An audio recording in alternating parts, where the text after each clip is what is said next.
Morning guys, today we're going to take a look at pages 9 and 10 of the Unit 5 classwork packet. The topic for today is congruent triangles and what we know about their sides and angles. Now, congruent triangles, this is where we're gotta get rid of fill in, okay? Congruent triangles are triangles with the same angles and sides. Let me say that again. Congruent triangles are triangles with the same angles and sides. That means that all corresponding parts, meaning angles and sides, are congruent. When triangles are congruent, we can write what's called a congruency statement, which tells me like which triangle is the same as which triangle.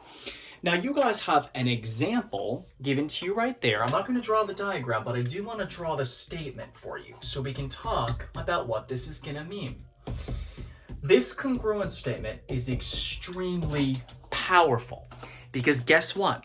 It lets me say which angle in one triangle is the same as the angle in another triangle, and it also lets me say which sides are the same as the sides in another one. Let's take a look at how that would work, shall we?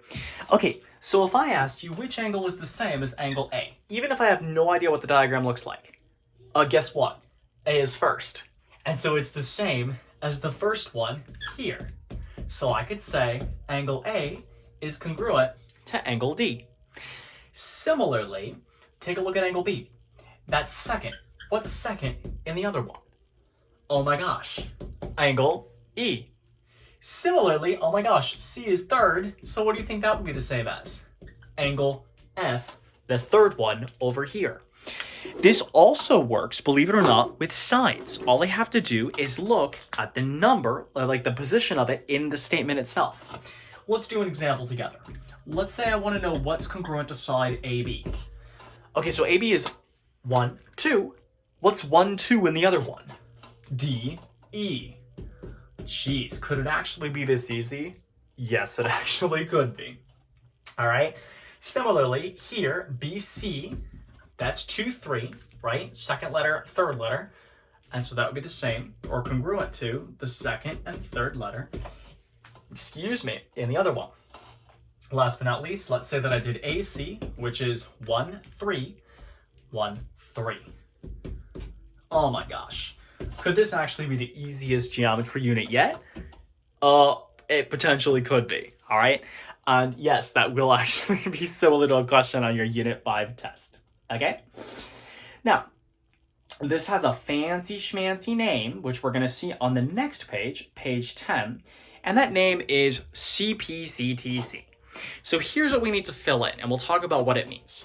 CPCTC stands for corresponding parts of congruent triangles are congruent. Let me say that again. Corresponding parts of congruent triangles are congruent. What that essentially means, guys, is exactly what we just wrote up here. If it's in position 1, it's the same as in position 1. If it's 1, 2, it's the same as 1, 2. That's really all corresponding parts of congruent triangles are congruent means, right? Each part of one has another part that's the same in the other triangle. Okay? So the example that we did over here is actually very similar to examples 1 and 2 that you see there. We'll do example 1 together just by looking at it, okay? So for the angles, here's what I would say. I would say J is the same as P, K is the same as Q, and L is the same as R. And that's pretty simple, right? 1, 1, 2, 2, 3, 3. And then for the sides, I would say JK is congruent to PQ, KL is congruent to QR, and JL is the same as PR. Now, another congruency statement, well, if I wanted to, I could just do it in a different order. So, for example, up here, it would be CBA is congruent to FED. But for example, 1 that you guys are looking at right now, I could say LKJ, so doing it backwards, is congruent to, what do you think? RQP, just doing it backwards, okay? Now, what I want to take a look at, okay, is what this might actually look like in terms of a problem, all right? So let's take a look together at, let's take a look at example 6, all right? On an actual EOC, they would make this probably into an algebra-based problem, just to, kind of make life a little more difficult because they love to do that. So let's take a look at number 6 together, okay? All right. So the most important thing with example 6, believe it or not, is actually not the triangles themselves, it's that statement that they give you at the top, right? Where they tell you that triangle UVW is congruent to TSR.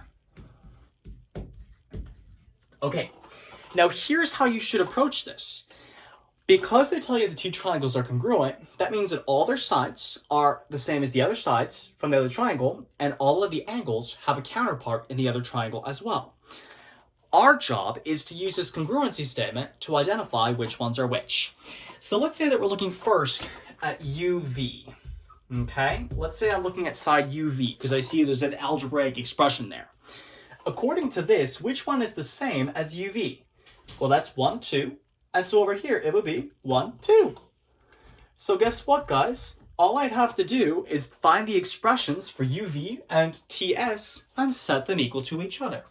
So if you guys take a look at the diagram, those two expressions are 12x minus 7 and 53.